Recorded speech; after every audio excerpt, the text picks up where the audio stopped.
तो आदाब, नमस्कार, गुड इवनिंग, सत श्री अकाल। स्वागत है आपका ट्रू क्राइम 24 की कहानी के इस एपिसोड में। उम्मीद है आप लोग अच्छे होंगे, खुश होंगे, स्वस्थ होंगे और यही दुआ है आप हमेशा अच्छे रहें, खुश रहें।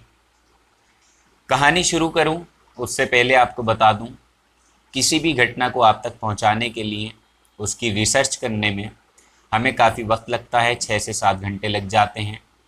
तो आप अगर चैनल पर नए हो तो चैनल को सब्सक्राइब ज़रूर कीजिएगा और वीडियो को भी लाइक कर दें और अपना और अपने शहर का नाम कमेंट बॉक्स में ज़रूर लिखिएगा ताकि कल की वीडियो में हम आपका नाम भी ले सकें। हालांकि कल की कहानी भाई सुनाएंगे। आप लोगों का प्यार और सपोर्ट अगर मिलता रहा तो इस सच्ची घटनाओं का सिलसिला हमेशा ऐसे ही जारी रहेगा। और हमें इंस्टाग्राम पर फॉलो भी ज़रूर करें ताकि वहाँ आपको हर अपडेट वहाँ मिलती रहे। और आपका कोई सवाल या सुझाव है तो वहाँ आप हमें दे सकते हैं। तो आते हैं आज सीधा कहानी पर।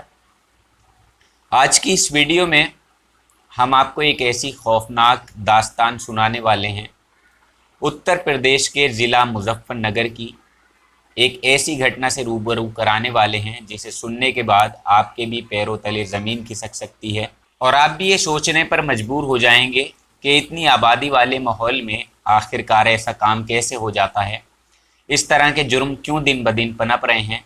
इन चीज़ों पर अगर लगाम नहीं कसी गई तो ऐसे ही चलता रहेगा और ये घटनाएं हमेशा ऐसी ही होती रहेंगी, हर शहर में होती रहेंगी और हम कुछ नहीं कर पाएंगे, क्योंकि वैसे भी हम जहां कहीं भी रहें हमें जुर्म के हर रोज़ नए नए रूप देखने को मिलते हैं। उनमें कोई भी कमी नहीं आ रही है, केवल बढ़ोतरी ही होती जा रही है। और इस वीडियो में अपनी राय ज़रूर दीजिएगा, कमेंट बॉक्स में ज़रूर लिखिएगा आपकी इसमें क्या राय है। इस घटना को सुनने के बाद आपके भी मन में तरह तरह के सवाल आएंगे जो शायद लाजमी भी हैं। अब बात करते हैं इस कहानी की। तो ये घटना है जिसमें एक गरीब बेटी के साथ इतना बड़ा जुर्म, इतना बड़ा घिनौना काम उसके ही शहर में होता है और वहाँ रह रहे कोई भी लोग उसे बचा नहीं पाते। एक ऐसी किसान की बेटी जो दुनिया भर में लोगों को अन्न पहुँचा रहा है, मेहनत मजदूरी कर रहा है, मगर उसी की बेटी की मदद करने वाला, उसकी सुरक्षा करने वाला आज कोई मौजूद नहीं था। यहाँ एक बेटी के साथ कुछ भेड़िए ऐसा काम कर जाते हैं जिसकी किसी ने कल्पना भी नहीं की होगी। शुरुआत होती है कुछ इस तरह से कि एक लड़के के मोबाइल पर एक वीडियो आता है और वो वीडियो दरअसल आपत्तिजनक वीडियो था, जिस वीडियो को शायद सभ्य समाज के लोग देखना पसंद नहीं करेंगे। तो उस वीडियो को देखने के बाद लड़का अकेले में जाता है और बैठकर देखने लगता है और उस वीडियो में कुछ और नहीं था बल्कि वो एक ऐसा वीडियो था जिसमें 4 लड़के एक ही लड़की के साथ गलत काम कर रहे थे और वो लड़की उनसे बचने की तमाम कोशिशें कर रही थी, चीख रही थी, चिल्ला रही थी, लेकिन उसके चीखने और चिल्लाने की गूंज किसी को भी सुनाई नहीं दे रही थी और उन आरोपियों ने उसके मुंह को बंद कर दिया।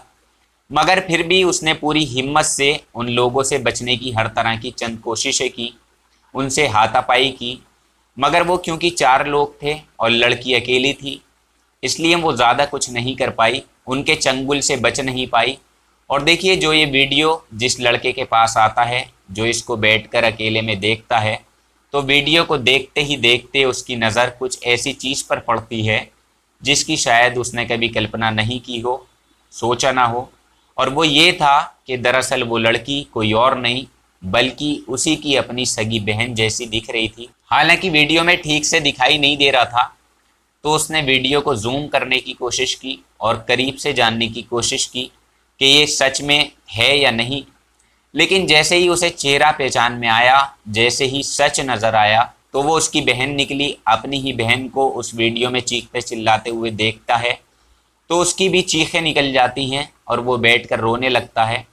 काफ़ी देर के बाद काफ़ी सोच समझकर वो फिर अपनी छोटी बहन, जिसकी उम्र केवल 12-13 साल की थी, उसके पास जाता है और उससे रोते हुए कहता है कि बहन, मैंने कुछ ऐसा देखा है, क्या वो सच है? तो उसकी बहन एकदम से घबरा सी जाती है और वो समझ नहीं पाती कि किस बारे में बात हो रही है। मगर जैसे ही भाई उसकी वीडियो दिखाता है तो लड़की वीडियो देखकर सुन सी पड़ जाती है। वो कुछ कह नहीं पाती क्योंकि एक तरफ से जो पहले ही उसकी ज़िंदगी उजड़ी पड़ी थी और दूसरी तरफ जब भाई ने ही आकर उसे उसी की वीडियो दिखाई तो उसको यही लगा कि उसकी ज़िंदगी अब शायद पूरी तरह से उजड़ चुकी है। जिस तरह ये वीडियो उसके भाई तक पहुंची है, क्या पता और कहां कहां लोगों तक ये वीडियो पहुंच गई होगी, किस किस ने उसको देखा होगा। और जब भाई को सच पता चलता है तो भाई के रोंगटे खड़े हो जाते हैं, वो सोचने पर मजबूर हो जाता है। अब देखिए, ये जानना ज़रूरी है कि आखिरकार वो कौन दरिंदे थे जिन्होंने उसकी बहन के साथ ऐसा घिनौना काम किया, उसको अपनी भूख का शिकार बनाया। आखिरकार वजह क्या थी, क्यों कोई उसकी मदद नहीं कर पाया। आज की जो सच्ची घटना मैं आपको सुनाने जा रहा हूँ, इस सच्ची घटना का ताल्लुक है उत्तर प्रदेश के ज़िले मुजफ्फरनगर से। और मुजफ्फरनगर ज़िले का एक थाना लगता है चरथावल। दरअसल इस शहर की एक लड़की 26 मार्च की शाम लगभग 4-5 बजे के आसपास खेतों से चारा लेकर घर वापस आने की कोशिश में थी, तो अचानक ही 3 या 4 लड़के बीच रास्ते में आकर लड़की को रोक लेते हैं, घेर लेते हैं। और रोकने के बाद इससे पहले कि लड़की कुछ बोल पाती या कुछ शोर मचाती, तो वो लोग पहले ही उसका मुंह बंद कर देते हैं। और मुंह बंद करने के बाद उसे खींचते हुए ईखों के खेत में लेकर वो चले जाते हैं। और वहाँ ले जाने के बाद चारों लोग जब गलत काम करने की कोशिश करते हैं तो ये लड़की, ये बच्ची उनसे भिड़ जाती है, यानी हाथापाई करती है। काफ़ी देर तक वो उनसे फाइट करती है, खुद को बचाने की कोशिश करती है, लेकिन वो हर तरफ से विरोध करने के बाद भी कामयाब नहीं हो पाती, क्योंकि वो लड़के उसके साथ मारपीट करते हुए उसे सीधा नीचे गिरा देते हैं। अब लड़की चारों तरफ से घिर जाती है, वो खुद को बचा नहीं पाती और उसके मुंह में कुछ ऐसी चीज़ उन लोगों ने ठूस दी जिससे कि वो बोल ना सके, चिल्ला ना सके। फिर इन चारों ने उस बच्ची के साथ ऐसा घिनौना खेल रचा कि उसके तन से पहले हर एक कपड़े को हटाकर बिल्कुल उसे निर्वस्त्र करने की कोशिश की और उसके साथ वो गंदा काम करना शुरू किया जो शायद उन्हें नहीं करना चाहिए था। और क्योंकि वो एक एक करके बारी बारी से उसके साथ गलत काम कर रहे थे, उसका रेप कर रहे थे, लेकिन इन्हीं 4-5 लड़कों में से एक लड़का उस पूरी घटनाक्रम की वीडियो रिकॉर्ड कर रहा था। यानी वो थे तो पूरे 5 लोग, लेकिन 4 लोग उसके साथ लगातार बलात्कार जैसी घटना को अंजाम दे रहे थे। और वहाँ 5वां लड़का हर एक मंजर को, हर एक शख्स के साथ उसके रेप की वीडियो अपने मोबाइल में कैद कर रहा था, जिसमें लड़की चिल्लाते हुए दिख रही थी, रो रही थी, खुद को बचाने की खूब कोशिशें भी वो कर रही थी, लेकिन ना ही उसके रोने की आवाज़ और ना ही आंसू, यानी कुछ भी उसके दुख दर्द उन दरिंदों को, उस बच्ची के दिखाई नहीं दे रहे थे। उन्हें ज़रा भी उस पर रहम नहीं आ रहा था। और बस वो अब ऐसे ही उसके साथ काफ़ी देर तक गलत काम करते रहे और लगभग 1.5 घंटे तक उन्होंने ये काम किया। और 1.5 घंटा बीतने के बाद उनकी हवस पूरी हो जाती है, तब जाकर वो लड़के वहाँ से जाने लगते हैं और जाते जाते लड़की से कहते हैं कि अगर तुमने ये बात किसी को बताई तो ये वीडियो तुम्हारी सोशल मीडिया पर वायरल कर दी जाएगी और तुम किसी को मुंह दिखाने लायक नहीं बचोगी। बच्ची 12-13 साल की थी, तो थोड़ी सी समझ भी थी।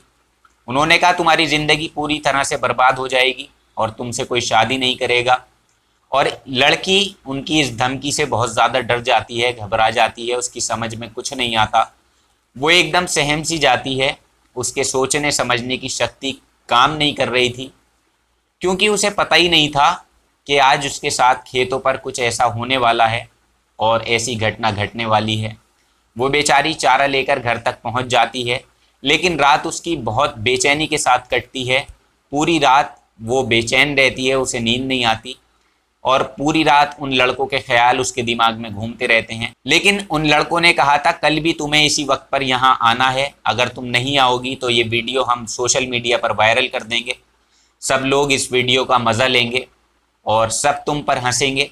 तो लड़की अब बहुत ज़्यादा उनकी बातों को लेकर टेंशन में हो जाती है और बस किसी से कुछ नहीं कह पाती, जबकि उसके पास यही मौका था कि घर के अंदर आने के बाद अपनी परेशानी, अपने साथ होने वाली वारदात के बारे में परिवार वालों को उसे बताना चाहिए था। लेकिन लड़की वीडियो वायरल होने के ख़तरे को देखते हुए फिर दोबारा से उनके पास पहुंच जाती है और फिर वही लोग उसके साथ पहले जैसी हरकतें करते हैं।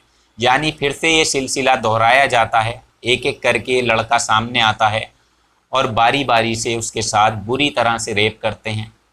वो तब भी रोती है, बिलखती है और कहती है कि ये सब मत करो, मुझे जाने दो और मुझे बख्श दो, मेरे वीडियो को डिलीट कर दो। लेकिन दरिंदे अपनी हवस में इतना चूर थे कि उनके कानों तक आवाज़ पहुंच ही नहीं रही थी।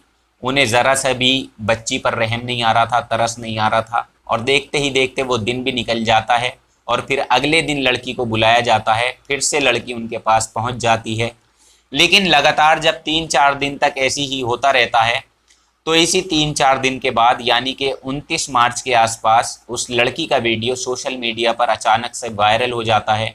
और वायरल होता होता ये पूरे शहर भर में, गांव भर में, इधर उधर सब जगहों के लोग मोबाइल में देखते रहते हैं। और वायरल होते होते पूरे शहर में, पूरे गांव में फैल जाता है और उसके भाई के मोबाइल पर भी पहुंच जाता है, जिसे देखने के बाद उसका भाई बेहोश हो गया, परेशान हो गया। अब देखिए, इतना सब कुछ होने के बाद जब उसके भाई को पता चलता है तो वो लड़का अपनी बहन को तसल्ली देता है और उससे कहता है कि देखो, तुम्हें परेशान होने की ज़रूरत नहीं है, मैं तुम्हारे साथ हूँ, तुम्हारी हर तरह से मदद की जाएगी, इसमें तुम्हारी कोई गलती नहीं है और तुम इस बारे में बिल्कुल मत सोचो, अपने दिमाग को ठंडा रखो और शांत रहो। फिर इसके बाद वो अपने माँ बाप के पास जाता है और अपने माँ बाप को पूरी कहानी सुनाता है कि मेरी बहन के साथ वाकई बहुत गलत काम हुआ है, हमें इस पर आवाज़ उठानी चाहिए, उसकी मदद करनी चाहिए। और इसके बाद ठीक वैसा ही होता है। 30 मार्च 2022 को उस परिवार के सभी जिम्मेदार लोग थाने पहुंचते हैं और थाने जाने के बाद अपनी परेशानी, अपनी बेटी पर बीती हुई परेशानी पुलिस के सामने जब बयां करते हैं और उस वीडियो को दिखाते हैं जो उन दरिंदों ने उसके साथ गंदा काम किया था, जो लोगों तक वीडियो पहुंच चुका था।